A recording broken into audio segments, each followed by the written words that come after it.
Hey guys, welcome back to the channel. This is how to loop videos in a VLC Media Player. So guys, first thing that you will do is simply open up the VLC.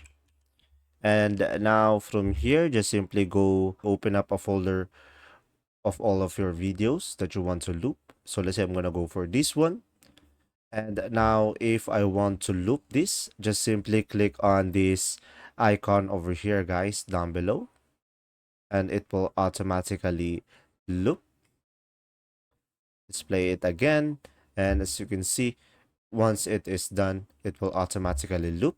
And if you want to add more, just simply click on this, and now just simply go to the folder again, and let's say I'm gonna add another video, and now we can just go ahead and click on this again and play it.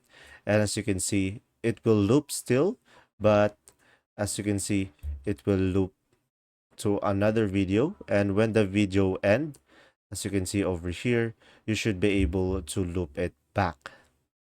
And now if you want to loop only one clip, you can just simply go ahead and click on this icon again over here, and you should be able to see like a number one logo, and it will loop only one clip.